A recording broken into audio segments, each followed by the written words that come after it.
O som do meu corpo batendo no chão durante o jantar de Natal não foi a pior parte. Foi o silêncio que se seguiu. 23 familiares e ninguém veio me ajudar. Nem minha própria mãe. Eu sou Simona Cunningham, tenho 29 anos, e até aquela noite de dezembro, achava que sabia o que era o fundo do poço. Acontece que o fundo do poço tem um porão e cheira a perfume do meu padrasto misturado com agulhas de pinheiro e traição. Antes de continuar, clique no botão de curtir e deixe um comentário dizendo de onde você está assistindo e que horas são aí. Obrigada. Agora, deixe-me levá-lo de volta à véspera de Natal na reunião anual da família Cunningham Morrison. Você sabe, aquele tipo de encontro com suéteres combinando que ninguém realmente quer usar, comida suficiente para alimentar um pequeno exército e dramas familiares fervendo logo abaixo da superfície, como um molho mal temperado. Frank era meu padrasto há 10 anos, mas naquela noite ele estava em sua forma rara. Ele vinha bebendo seu vinho vintage especial desde o meio-dia, o qual eu sabia que na verdade era apenas o melhor do Trader Joe's servido em uma jarra chique. Ele não parava de fazer comentários o tempo todo sobre como eu estava sentada em um lugar premium na mesa, sobre como algumas pessoas conquistam seu espaço enquanto outras apenas o herdam. Minha prima Jennifer me olhava com aquela cara que dizia: qual é o problema dele hoje à noite? Então, exatamente às 19h47, eu lembro porque estava olhando para o relógio de pêndulo para evitar contato visual, tudo mudou. A porta se escancarou com aquele drama que só Britney conseguiria fazer. Minha meia-irmã chegando com 2 horas de atraso, sacolas de compras de grife nas mãos, mesmo depois de ter declarado falência no mês passado. O rosto de Frank se iluminou como se ela fosse a segunda vinda. O que aconteceu depois ainda passa em câmera lenta na minha mente. Frank se levantou, caminhou até onde eu estava sentada, o mesmo lugar que eu ocupava há 29 anos, o assento que meu falecido pai chamava de antrono da Simona, e anunciou para todos que sua filha de verdade precisava de um lugar adequado à mesa. Quando eu não me mexi rápido o suficiente, ele agarrou minha cadeira ainda com eu sentada e puxou com força. Tentei levantar, me enrosquei na toalha de mesa e caí com força. Meu quadril bateu no piso de madeira, meu vestido rasgou, e o molho de cranberry voou por todo lado. Mas a pior parte. O silêncio. 23 pessoas, incluindo minha própria mãe, apenas ficaram ali como se estivessem assistindo a uma peça de teatro durante o jantar. Minha avó deu um pequeno suspiro, daqueles que ela costuma fazer quando alguém usa o garfo errado. Tio Ted, abençoado seja, estava com o celular na mão gravando tudo, provavelmente pensando que seria engraçado postar no Facebook. O rosto da minha mãe tinha aquela expressão congelada que ela aperfeiçoou ao longo dos anos, que dizia: não vi nada, não ouvi nada, e não vou dizer nada. Enquanto eu me levantava, com o molho de cranberry manchando o vestido vintage da minha avó, ouvi Frank resmungar algo sobre eu deveria me sentir grata por ter sido convidada. Foi quando eu notei algo: o celular corporativo dele estava desbloqueado e com a tela para cima no balcão da cozinha. No meu mundo de compliance corporativo, isso se chama oportunidade. Saí naquela noite com minha dignidade em pedaços, mas com algo mais intacto, o antigo laptop do meu pai escondido no meu carro e fotos de todas as mensagens no celular de Frank. Ele achava que tinha empurrado alguém sem importância. Mal sabia ele que, às vezes, alguém sem importância sabe de tudo. Para entender por que aquele empurrão significou tudo, você precisa saber como foram os 10 anos anteriores. Frank Morrison entrou em nossas vidas como um cavaleiro de armadura brilhante. Se armaduras viessem da Men's Varelhos e cavaleiros dirigissem BMWs alugados que mal podiam pagar. Minha mãe estava viúva há 2 anos quando Frank apareceu no grupo de apoio a viúvos e viúvas da nossa igreja. Olhando para trás, a presença dele lá era como um lobo participando de um grupo de apoio de ovelhas. Ele se fixou na minha mãe mais rápido do que Britney passa pelos cartões de crédito. O favoritismo começou pequeno. Britney ganhou um carro de presente de 18 anos, um Honda novinho. Quando eu completei 18, Frank me deu um passe de ônibus e uma palestra sobre independência. Na época, eu até ri, achando que ele estava construindo caráter. A piada foi comigo. A faculdade foi onde as coisas começaram a ficar interessantes. Meu pai tinha criado fundos para minha educação antes de morrer. Eu tinha visto os extratos quando era mais jovem, mas, quando fui acessá-los, misteriosamente estavam vazios. Volatilidade do mercado, explicou Frank, enquanto, de alguma forma, encontrava $60.000 para o curso de artes da Britney em uma faculdade particular. Ela desistiu no terceiro ano para se tornar influenciadora. O Instagram dela tem 247 seguidores, metade deles bots. Minha mãe também se transformou ao longo desses anos. De uma mulher que organizava galas beneficentes e comandava respeito, ela se tornou o eco pessoal de Frank. Tudo que ele achava melhor virou seu bordão, como se fosse uma boneca de corda programada com 5 respostas. A verdadeira reviravolta veio com o negócio da família que meu pai construiu do zero, uma pequena mas lucrativa empresa de logística, que agora estava sob o controle de Frank. Ele convenceu minha mãe a nomeá-lo CEO enquanto ela ainda estava de luto. Eu observava desfilar pelo escritório do meu pai, usando seus tacos de golfe, sentado em sua cadeira como se tivesse merecido aquilo. Mas havia algo que Frank não sabia, eu estava observando mais do que ele percebia. 3 anos de casamento deles, encontrei discrepâncias nos livros da empresa durante um jantar de família, quando ele havia deixado o laptop aberto. 5 anos depois, notei transferências de propriedades que não faziam sentido. 7 anos depois, comecei a guardar cópias de tudo. No último dia de ação de graças, minha avó me chamou de lado na cozinha. Ela colocou algo na minha mão. Um pendrive. O laptop antigo do seu pai? Ela sussurrou. Aquele da garagem. Não deixe Frank saber que você tem. Há coisas lá, coisas que ele deveria ter te contado antes de morrer. Então ela voltou a cuidar do peru, como se não tivesse acabado de me entregar uma bomba em potencial. Frank se tornou mais ousado à medida que Britney falhava em um emprego após outro. Primeiro ela queria ser estilista, depois organizadora de festas, depois coach de vida, o que era engraçado, considerando que ela não conseguia nem administrar a própria vida. Cada fracasso custava milhares. E adivinha de onde vinha esse dinheiro? Da empresa que meu pai construiu. O padrão era tão óbvio que dava para ajustar o relógio por ele. Britney falhava, Frank se enfurecia com os millennials ingratos e, de alguma forma, encontrava dinheiro para bancar o próximo desastre dela. Enquanto isso, eu trabalhava 60 horas por semana em compliance corporativo, fazia aulas noturnas para a CPA e ainda ouvia sobre como Britney era o futuro da família. Na noite de Natal, sentei no meu apartamento com gelo no quadril e fogo no coração. O champanhe que eu trouxe para o brinde familiar permanecia intacto no balcão. A humilhação combina melhor com café e raiva, pelo visto. Peguei o laptop antigo do meu pai, que estava escondido no meu armário há 1 ano, com medo de abri-lo, medo do que poderia ou não encontrar. O pendrive que minha avó me deu parecia pesado na mão. Aquela noite parecia o momento certo para finalmente olhar. A senha era minha data de aniversário. Meu pai era brilhante, mas terrível com senhas. O que carregou fez minhas mãos tremerem. Arquivos de e-mail dos últimos 15 anos. Pastas com o nome e testamento do seguro para Simona. E uma que fez meu estômago cair, se algo acontecer. A primeira descoberta foi como um banho de água gelada. O testamento verdadeiro do meu pai tinha proteções específicas que eu nunca tinha visto. O negócio da família deveria estar em um traste até eu completar 30 anos, com distribuições obrigatórias começando aos 25. A casa nunca deveria ter sido colocada no nome de Frank. Havia salvaguardas, provisões e cláusulas que protegiam tudo. Então, onde estava esse testamento durante o inventário? Peguei as fotos do celular de Frank que tinha tirado mais cedo. Graças ao seu narcisismo, que exigia uma sessão de fotos de 15 minutos com o presunto. As mensagens de texto dele contavam uma história melhor do que qualquer drama da Netflix. Britney devia dinheiro para pessoas com nomes como Big Tony e Vegas Mike. Os números faziam meus olhos marejarem, $200.000, talvez mais. Frank vinha equilibrando credores como um malabarista de circo. Então eu encontrei o tesouro principal. Mensagens entre Frank e alguém chamado Cal sobre reestruturar os ativos da empresa, transferir estoques para o exterior, criar empresas de fachada, usar o negócio da família como garantia para empréstimos que bancavam o estilo de vida da Britney. No meu ramo, temos uma palavra para isso: fraude. Meu celular vibrou. O grupo da família no WhatsApp estava enlouquecendo. O vídeo da minha queda que o tio Ted postou, com emojis de choro e risada, não teve a reação que ele esperava.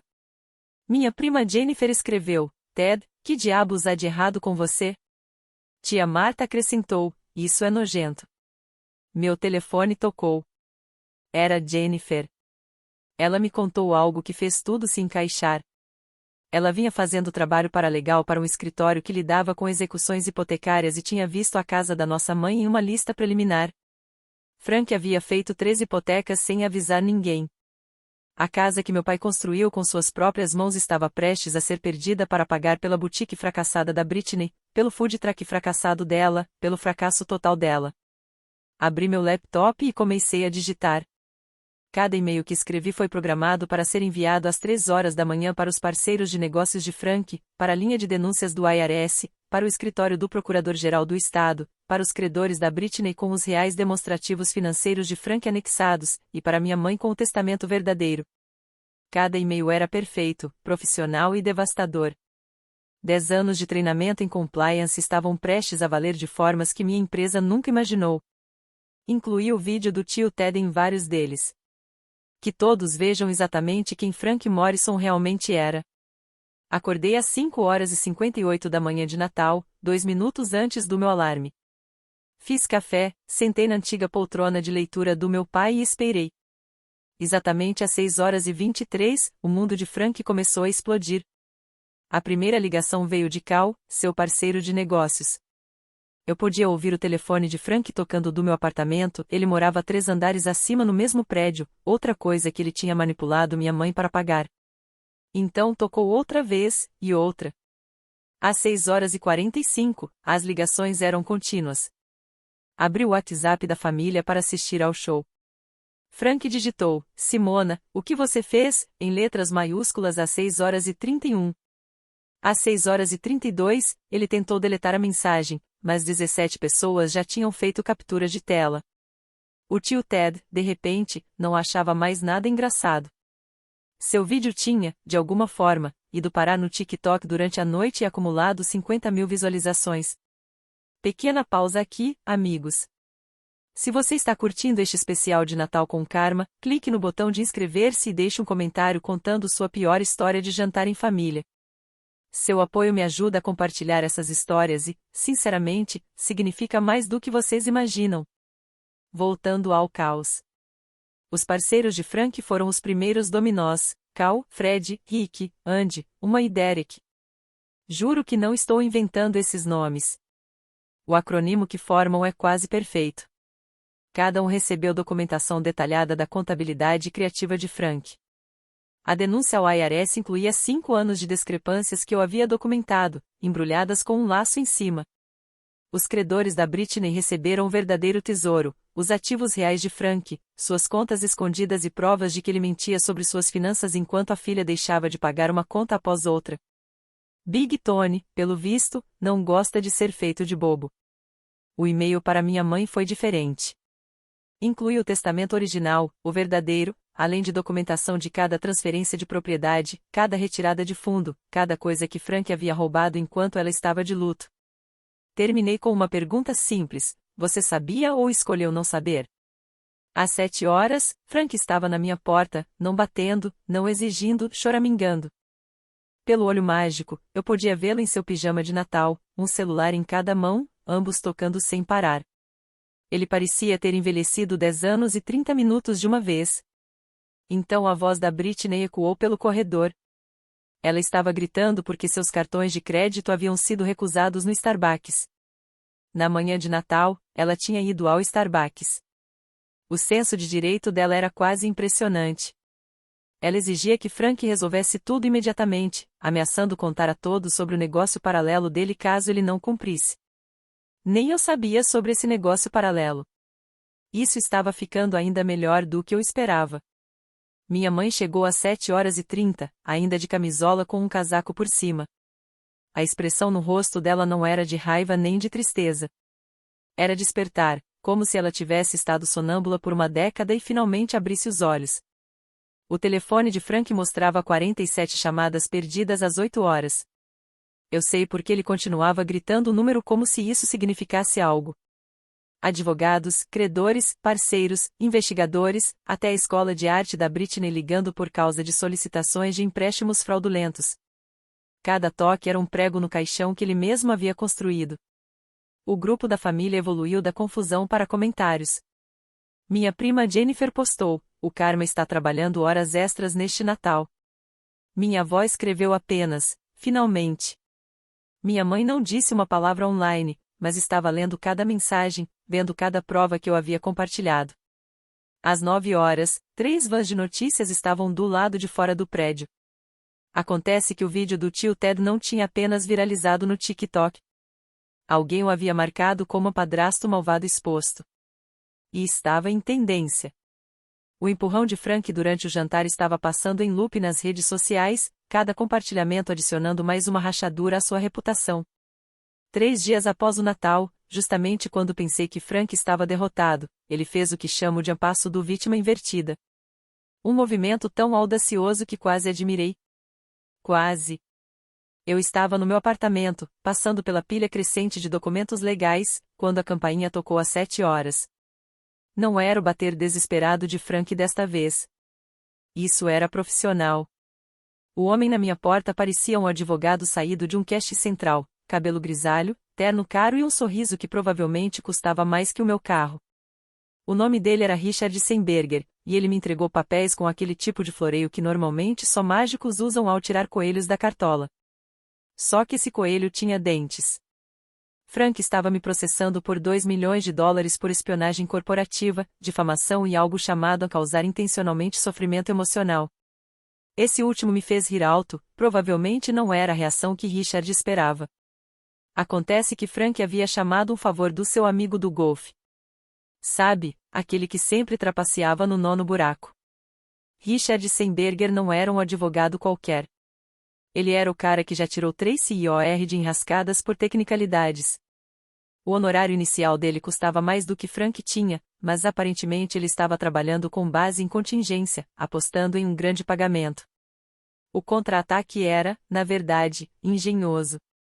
Frank alegava que eu havia usado minha posição em compliance corporativo para roubar segredos comerciais, que eu violara acordos de confidencialidade, e que minha processação maliciosa havia lhe custado milhões em negócios perdidos. Ele ainda havia encontrado 2 ex-colegas meus, Kelly e Marcos, ambos demitidos por fraude em despesas, que estavam dispostos a jurar que eu me gabava de ter derrubado meu padrasto. Mas o verdadeiro choque aconteceu ao meio-dia. Britney apareceu na minha porta com uma equipe de filmagem, não da mídia. Ela havia contratado um cineasta documental, um tal de Chad com um canal no YouTube, para filmar sua história de vítima de uma irmã ciumenta. Ela ficou no meu corredor, fingindo chorar, dizendo como eu sempre invejei seu sucesso, como eu teria fabricado provas e que eu era a verdadeira vilã. A narrativa estava se espalhando. Frank havia contratado uma empresa de PR. Bem, na verdade, era apenas um cara chamado Doug que gerenciava um serviço de reputação a partir do porão da mãe, mas era surpreendentemente eficiente. A hashtag falsamente acusada começou a ficar em tendência. Eles haviam editado o vídeo do tio Ted para parecer que eu teria me jogado sozinha. A internet, ao que parece, adora uma teoria da conspiração. No 4º dia, eu já estava recebendo ameaças de morte de estranhos que decidiram que eu era a malvada enteada tentando destruir um homem trabalhador. Minha empresa me colocou em licença administrativa enquanto a investigação ocorria. Meu vizinho começou a espalhar um boato de que eu era mentalmente instável. Até alguns familiares começaram a questionar. Talvez Frank tivesse um ponto. Talvez eu tivesse ido longe demais. O pior momento foi quando minha mãe ligou, com uma dúvida perceptível na voz.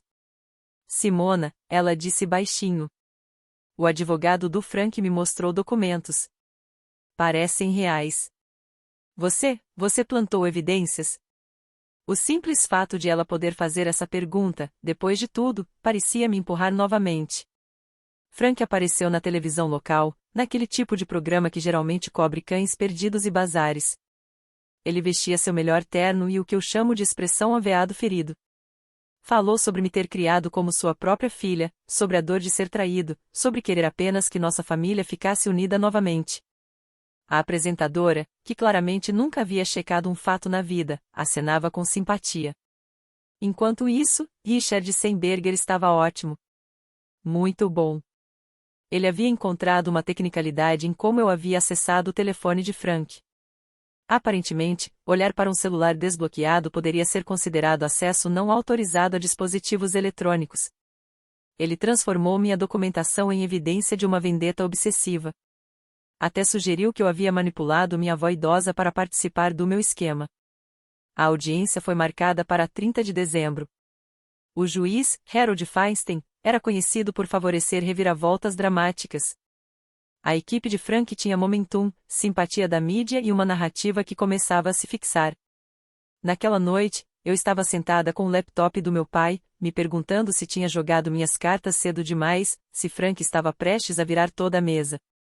29 de dezembro, um dia antes da audiência, tudo mudou de novo. Mas, desta vez, a contranarrativa cuidadosamente construída de Frank desmoronou como um castelo de cartas em um furacão. Tudo começou com Doug, o especialista em gestão de reputação. Aparentemente, administrar uma campanha de PR do porão da sua mãe tem limitações, especificamente, sua mãe.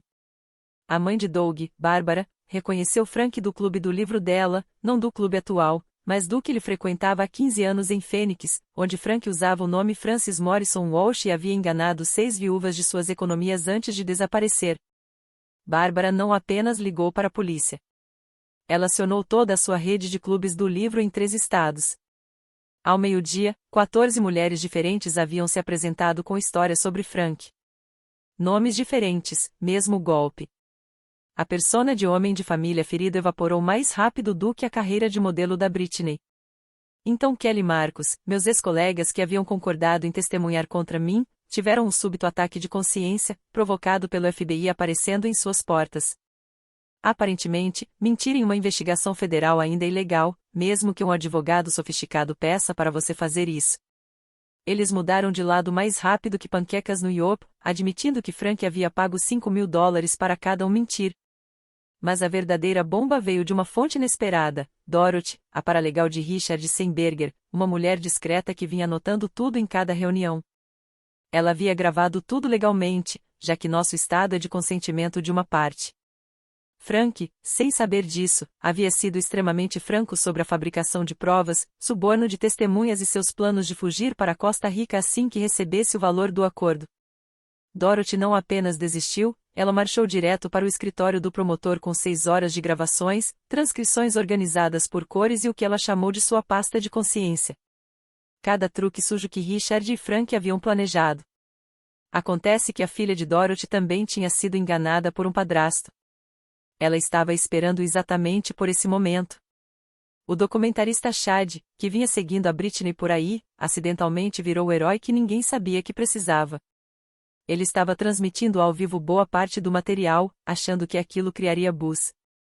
O que realmente fez foi capturar Britney admitindo na câmera que sabia que o pai era culpado, mas e daí? A gente precisa do dinheiro. Ela também mencionou o tal a negócio paralelo de novo. Aparentemente, Frank estava vendendo produtos de luxo falsificados online, usando o armazém da empresa como depósito. À noite, Frank apareceu na minha porta de novo, não com advogados ou câmeras, mas sozinho, desesperado e de algum modo ainda mais patético do que antes. Ele realmente tentou apelar para a carta da família. Podemos resolver isso entre nós. Somos família. Eu gravei toda a conversa no meu celular, incluindo a parte em que ele me ofereceu $50.000 para eu desistir de tudo, depois 100 mil, e finalmente. Qualquer valor. É só dizer. Minha mãe chegou enquanto Frank ainda implorava. Ela tinha passado o dia com a minha avó, revendo fotos antigas, documentos antigos e, aparentemente, gravações antigas. Acontece que meu pai suspeitava que Frank era um golpista antes de morrer. Ele contratou um investigador particular, reuniu provas, mas o câncer o levou antes que pudesse agir. Mamãe encontrou tudo em um cofre que tinha esquecido completamente. O luto faz coisas estranhas com a memória.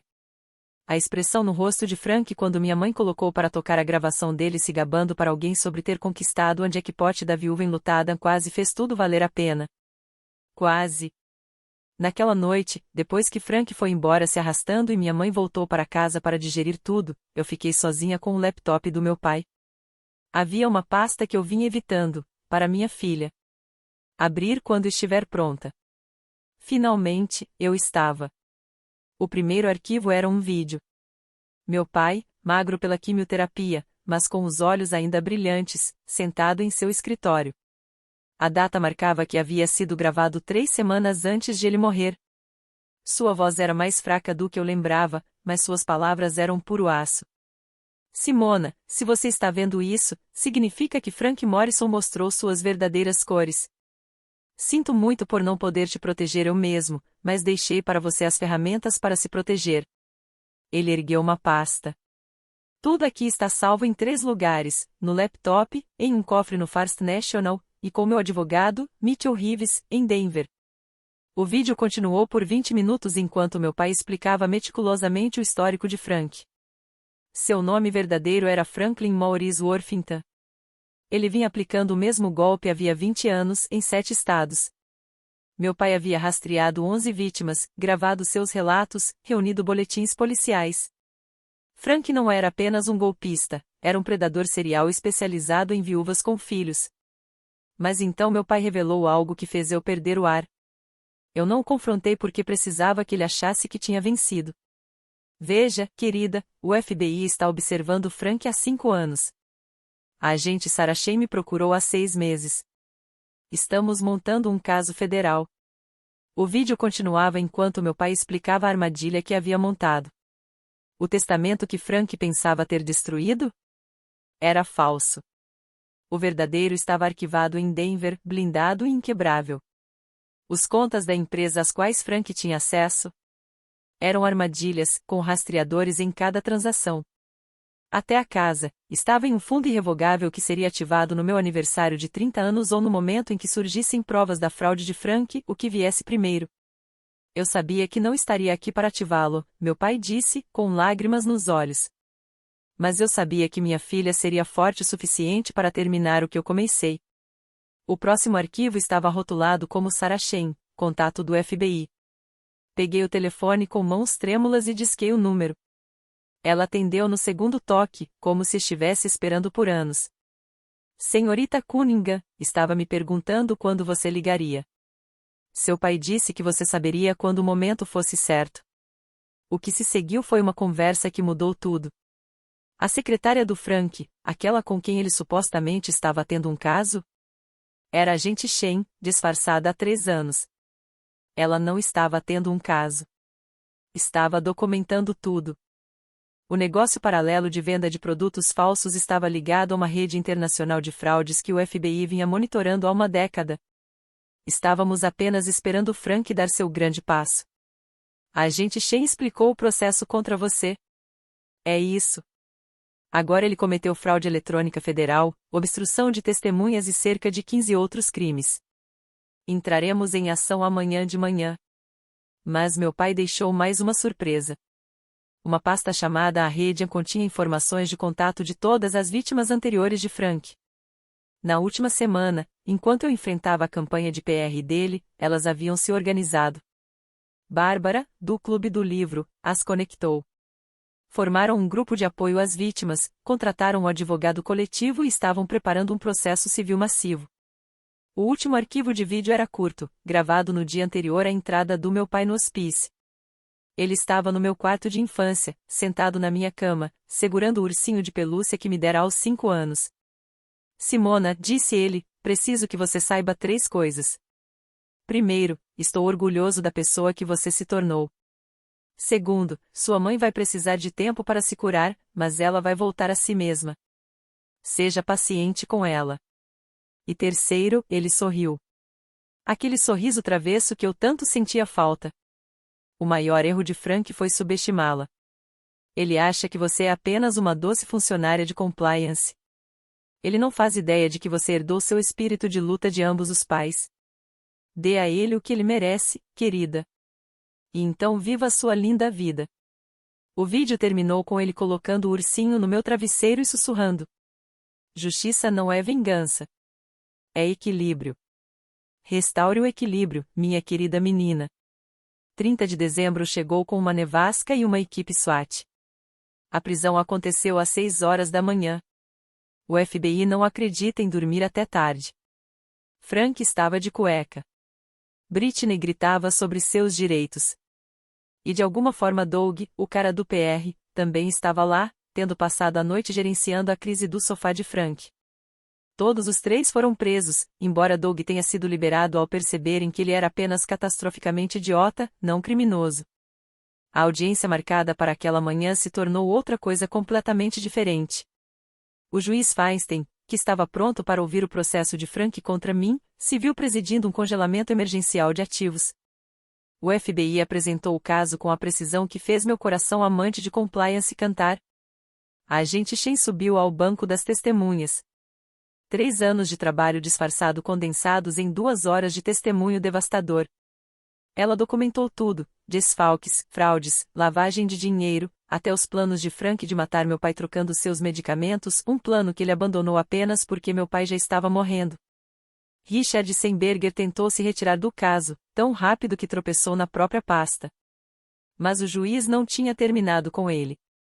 Acontece que Dorothy, a paralegal, havia gravado Richard subornando testemunhas conscientemente. A licença de advocacia dele foi suspensa antes do almoço. A rede de vítimas apareceu como um exército vingador de pérolas e sapatos sensatos. 14 mulheres, todas com mais de 60 anos, todas contando a mesma história com nomes e datas diferentes. Frank havia roubado mais de 3 milhões de dólares em 20 anos. Os processos civis sozinhos o destruiriam, mas as acusações criminais eram o que realmente importava. O agente do IRS que testemunhou sorriu enquanto lia as acusações: evasão fiscal, fraude fiscal, declarações falsas. A lista continuou por 20 minutos. Frank devia 1,4 milhão em impostos atrasados. Mas com multas e juros, o valor chegava perto de 3 milhões. Eles tinham congelado tudo, até as moedas no porta-copos do carro dele. Minha mãe subiu ao banco de testemunhas para validar os documentos do trust. Estava serena, objetiva e, quando perguntaram sobre o caráter de Frank, ela simplesmente disse: eu estava de luto. Ele estava caçando. O tribunal inteiro ficou em silêncio.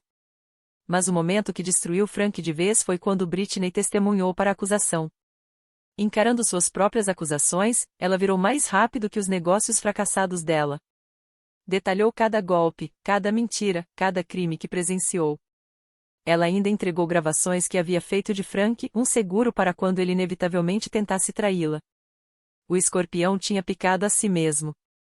A promotora federal, Jéssica Torres, uma mulher que parecia comer advogados de defesa no café da manhã, apresentou todo o panorama. Não era apenas fraude. Era extorsão e organização criminosa. Frank não agia sozinho. Ele fazia parte de uma rede que mirava viúvas pelo país inteiro. Os produtos de luxo falsificados financiavam o terrorismo. A lavagem de dinheiro passava por 6 países. Frank não estava apenas enfrentando prisão. Estava enfrentando o tipo de pena reservado a chefes da máfia. Ao final do dia, Frank teve a fiança negada, considerado risco de fuga. Seu passaporte já tinha sido sinalizado quando ele tentou comprar uma passagem para Costa Rica naquela manhã. Cada bem estava congelado. Cada rota de fuga bloqueada. O homem que tinha me empurrado ao chão agora estava caindo. E, ao contrário de mim, ninguém iria ajudá-lo a levantar.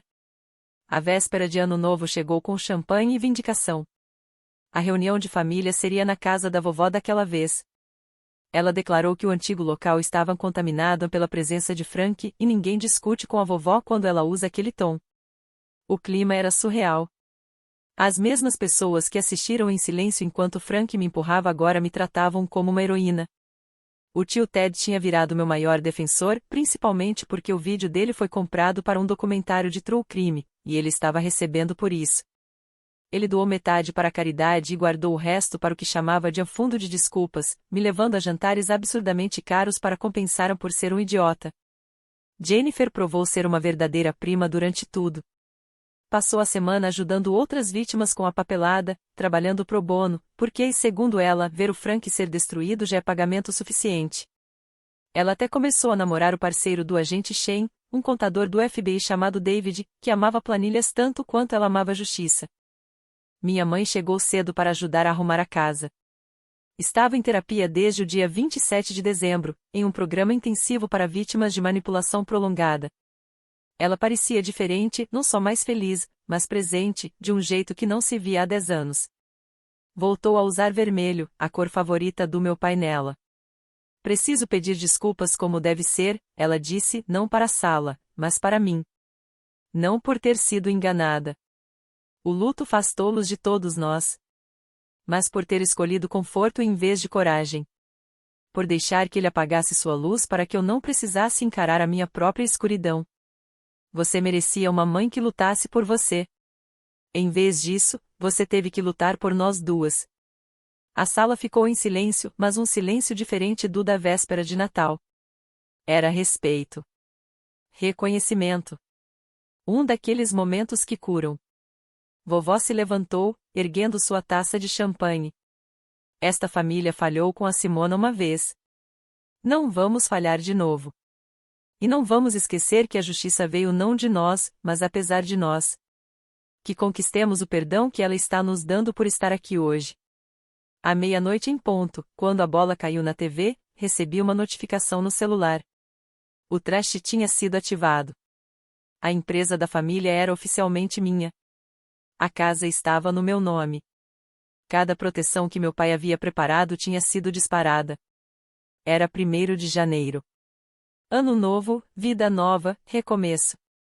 Frank, por outro lado, estava passando a virada do ano em custódia federal. Britney havia sido liberada sob fiança, mas estava em prisão domiciliar em uma casa de transição. Seus sonhos de Instagram foram substituídos por serviço comunitário obrigatório determinado pelo tribunal. Ela conseguiu um emprego no McDonald's. O uniforme, entretanto, não fotografava bem. Alguém me enviou uma foto da celebração de Ano Novo no centro de detenção. Aparentemente, tinham servido cidra de maçã espumante e biscoitos velhos. Frank estava sentado sozinho em um canto, vestindo laranja em vez de Armani. O homem que precisava ser o centro das atenções agora era apenas o detento número 4.847.329. A melhor parte? Os produtores do documentário queriam me entrevistar. O título provisório era Empurrada, Levantada, um crime de Natal. Eles estavam oferecendo dinheiro suficiente para reiniciar o fundo de bolsas de estudo que meu pai havia criado antes de morrer. A queda de Frank financiaria os sonhos de outras pessoas. 6 meses depois, eu estava no escritório do meu pai, agora realmente meu, me preparando para a audiência de sentença de Frank. O caso federal foi rápido e decisivo. Frank se declarou culpado de 47 acusações, esperando clemência. Não teria. A juíza, Patricia Hawkins, que fora cliente do meu pai anos atrás, não escondia seu desprezo. Frank recebeu 25 anos de prisão federal, sem possibilidade de liberdade condicional por pelo menos 15. O tribunal explodiu em aplausos, algo altamente incomum, mas a juíza Hawkins permitiu, dizendo: às vezes, a justiça merece reconhecimento. Britney recebeu 2 anos de liberdade condicional e 3.000 horas de serviço comunitário. Ela se tornou, na verdade, uma funcionária decente do McDonald's, chegando a ser promovida a gerente de turno. Seu Instagram agora exibia frases motivacionais sobre redenção e fotos dela passando pano no chão com legendas como: começos humildes, desenvolvimento de caráter finalmente. O negócio da família não apenas se recuperou, como prosperou. Os funcionários, libertos da gestão tóxica de Frank, aumentaram a produtividade em 40%. Recuperamos contratos perdidos por Frank, conquistamos novos graças à publicidade, e implementei um programa de participação nos lucros, fazendo com que todos se sentissem parte do nosso sucesso. Minha mãe vendeu a casa familiar contaminada e comprou um lugar menor perto da praia.